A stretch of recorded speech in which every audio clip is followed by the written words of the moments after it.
अस्सलाम वालेकुम। आज हम सॉल्व करने जा रहे हैं Aga Khan university examination board secondary school certificate class 9th examination April May 2018 biology paper 1। Before proceeding to the video, please like and share the video and subscribe to my channel. Let's get started. Question number 1. A group of researchers worked on the availability of less expensive fuels for cars. They came up with a conclusion to produce a gas using microorganisms. To which of the following branches of biology is their research related? इस question में जो group of researchers हैं वो work कर रहे हैं using the micro organisms. Micro organisms are the living organisms. जब हम किसी भी टेक्नोलॉजी में लिविंग ऑर्गेनिजम्स को यूज़ करें तो वो ब्रांच ऑफ बायोलॉजी होती है हमारी बायोटेक्नोलॉजी। टेक्सोनॉमी तो हमारी वो होती है जिसमें हम जो है क्लासिफिकेशन करते हैं लिविंग ऑर्गेनिजम्स की on the basis of the similarities and dissimilarities. Entomology study of insects को कहते हैं, फार्माकोलॉजी स्टडी ऑफ ड्रग्स को कहते हैं। तो ये हमारे ऑप्शंस क्वेश्चन से मैच नहीं हो रहे। Biotechnology is the correct answer. Question number 2. Which of the following is an example of quantitative observations. अब क्वान्टिटेटिव ऑब्जर्वेशंस वो जिसमें हम कोई भी काउंटेबल चीज़ बताएं। Option A, the most complex phase of cell cycle is interphase. इसमें बता रहा है कि इंटरफेज जो है सेल साइकिल का सबसे कॉम्प्लेक्स फेज होता है। इसमें कोई भी क्वांटिटी नहीं बता रहा। Epithelial cells of trachea are columnar in shape. Epithelial cells of the trachea के बारे में बता रहा है कि वो कॉलमनर इन शेप होते हैं, यानी कि उनकी शेप बताई गई है, उनकी क्वालिटी बताई गई है, ना कि quantity. The nuclei of leukocytes appear dark under the microscope. Microscope के अंदर जब हम WBCs देखते हैं तो उनके न्यूक्लियस डार्क अपीयर होता है। ये भी एक उनकी क्वालिटी है, ना कि quantity. The average life span of thrombocytes is about 7 to 8 days। Thrombocytes are the platelets जिनका average life span 7 to 8 days होता है ब्लड में। तो ये एक हमारा नंबर है 7 to 8 days, एक क्वांटिटी बताई गई है, इसलिए ये हमारी क्वांटिटिव ऑब्जर्वेशन है, यानी कि 2 का option D. Question number 3. A student extracts saliva जिसकी pH है 7 from the mouth of a mammal, mixes it with some fine pieces of bread and keeps the mixture at 32 centigrade. After 3 hours, a positive result is obtained, i.e. the pieces of bread disappear from the mixture. इस question में हमें एक situation बताई गई है कि एक student है जो कि माउथ ऑफ द मैमल से सलाइवा निकाल रहा है। उस सलाइवा को उसने मिक्स किया ब्रेड के साथ टेम्परेचर 32 सेंटीग्रेड पे। जब मिक्स किया तो आफ्टर 3 आवर्स देखा कि पॉजिटिव रिजल्ट का मतलब ये है कि पीसेज ऑफ ब्रेड डिसअपियर हो गए। इसका मतलब ये हुआ कि ब्रेड जो है वो डाइजेस्ट हो गई है। सलाइवा में हमें पता है कि सेलिवरी अमाइलेस एंजाइम प्रेजेंट होता है। उस सेलिवरी अमाइलेस ने जो है हमारे ब्रेड के ऊपर एक्ट किया और इसे डाइजेस्ट कर दिया इनटू सिंपलर पीसेस में। तो अब कह रहा है कि positive result can also be obtained by. यही रिजल्ट हमें और किस सिचुएशन में मिलेगा। Option A, repeating the procedure at 36 centigrade, यानी कि अगर हम यही एक्सपेरिमेंट 32 सेंटीग्रेड के बजाय 36 सेंटीग्रेड पे करें तो हमें सही आंसर मिलेगा। Conducting the experiment a pH 2, option B में pH चेंज करा है। Option C, using distilled water instead of saliva, यानी कि सलाइवा के बजाय हम वाटर यूज़ करें। ऑप्शन डी में repeating the experiment after boiling saliva को हम बॉयल करें उसके बाद यही एक्सपेरिमेंट इन्हीं कंडीशंस पे करें। तो अगर हम देखें कि जब हम किसी भी एंजाइम का pH चेंज करते हैं कि because enzymes are very sensitive to pH, तो वो डीएक्टिवेट हो जाएंगे, यानी कि pH 7 से लेकर हम इसकी pH 2 कर देंगे तो वो इनएक्टिवेट हो जाएगा। उसके बाद हम अगर सलाइवा के बजाय हम डिस्टिल्ड वाटर यूज़ करें तो water is no catalytic property. Water में कोई ऐसा एंजाइम नहीं है जो डाइजेस्ट करे, तो पॉजिटिव रिजल्ट नहीं मिलेगा। अगर हम सलाइवा को बॉयल करके फिर एक्सपेरिमेंट को रिपीट करें तो सलाइवा को अगर हम बॉयल करेंगे, क्योंकि सलाइवा में सेलिवरी अमाइलेस एंजाइम प्रेजेंट है और एंजाइम टेम्परेचर भी सेंसिटिव होते हैं, दे आर थर्मोलायबल। टेम्परेचर इंक्रीज़ करने से ज़्यादा अगर इंक्रीज़ हो जाएगा, क्योंकि बॉयल करें तो उसमें जो प्रोटीन है, क्योंकि एंजाइम्स प्रोटीन के बने होते हैं, प्रोटीन की स्ट्रक्चर उसकी डीनेचर हो जाएगी। यानी कि the correct option should B repeating the procedure 36 centigrade. और वो इसलिए भी क्योंकि नॉर्मल हमारा जो बॉडी टेम्परेचर है वो 37 सेंटीग्रेड तक वर्क बेस्ट करता है। अगर हम 32 से टेम्परेचर को 36 भी करें तब भी एंजाइम वर्क करेगा और हमें पॉजिटिव रिजल्ट मिल सकता है। Question number 4. According to the two kingdom classification system of living organisms, algae were placed in kingdom Plantae because of their। अब कह रहा है कि हमने जो जब टू किंगडम क्लासिफिकेशन सिस्टम हुआ था जिसमें एक किंगडम एनिमिलिया बना था और एक किंगडम प्लांटी बना था, उसमें हमने अलजी को प्लांटी किंगडम में क्यों रखा था? Because they were eukaryotic. Eukaryotic तो है, तो एनिमिलिया किंगडम में तो यूकैरियोटिक ही था, उसमें नहीं रखा। यूनिसेल्युलर नहीं, यूनिसेल्युलर नहीं है, मल्टी सेल्युलर है।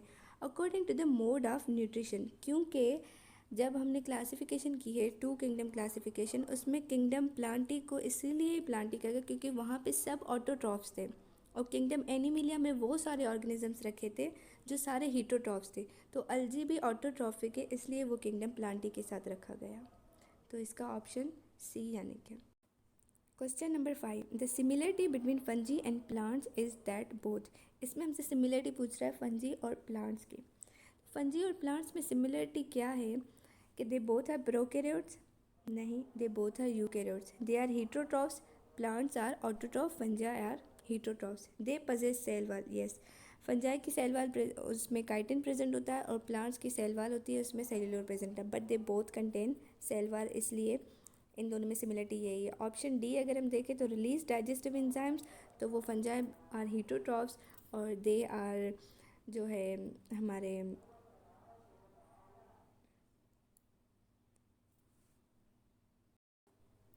Question number 6. The given diagram shows the structure of a virus. अब ये इस वायरस की स्ट्रक्चर है जिसमें हमने आइडेंटिफाई करना है what is P and what is Q. Virus होता ही एक सिंपलेस्ट स्ट्रक्चर है, उसमें वायरस की स्ट्रक्चर में ये जो बाहर है ये हमारा प्रोटीन कोट होता है, और क्यू जो है इसका जीनोम होता है। जीनोम यानी कि न्यूक्लिक एसिड होता है, वो इधर डीएनए वायरस भी हो सकता है और आरएनए वायरस भी हो सकता है। तो अगर हम ऑप्शंस को मैच करें तो पी हमारा प्रोटीन कोट होगा और क्यू हमारा न्यूक्लिक एसिड है उसका। Question number 7. The scientific classification of a plant is as follows. एक साइंटिफिक क्लासिफिकेशन दी गई है प्लांट की जिसमें इसका order, genus, division and family बताई गई है। Following the rules of binomial nomenclature the species of the plant would be. अगर हम बायोनोमियल नोमेनक्लेचर को देखें तो स्पीशीज़ ऑफ द प्लांट क्या होगी? जब हम बायोनोमियल नोमेनक्लेचर के अकॉर्डिंग नेम देते हैं किसी भी लिविंग ऑर्गेनिज्म, तो सबसे पहले हम उसका जीन रखते हैं, उसके बाद उसी के साथ हम उसके स्पीशीज़ का नाम ऐड करते हैं। तो अगर हम ऑप्शंस को देखें तो ऑप्शंस में हमारे पास क्या होना चाहिए? पहले जीनस होना चाहिए, यानी कि उसके बाद हमारा स्पीशीज़ का नाम होगा। तो ऑप्शन ए में, क्योंकि वहाँ पे जीनस एलियम है, तो ऑप्शन ए में भी हमारे पास एलियम केपा है। Question number 8. In plant cells adenosine triphosphate ATP is synthesized by. Plants हो या कोई भी यूकैरियोटिक लिविंग ऑर्गेनिज्म में, उन सब में जो एटीपी सिंथेसाइज्ड होती है वो माइटोकॉन्ड्रिया में होती है, क्योंकि माइटोकॉन्ड्रिया में रेस्पिरेशन होती है, वहाँ से ऑक्सीडेटिव फास्फोरिलेशन के थ्रू एटीपी सिंथेसाइज होती है। Powerhouse of the cell, तभी तो माइटोकॉन्ड्रिया को कहा गया है। Question number 9. The function of smooth endoplasmic reticulum in an animal cell is the. Smooth endoplasmic reticulum का एनिमल सेल में फंक्शन क्या है? तो it's metabolism of lipids. Lipids की मेटाबॉलिज्म करता है smooth endoplasmic reticulum. Question number 10.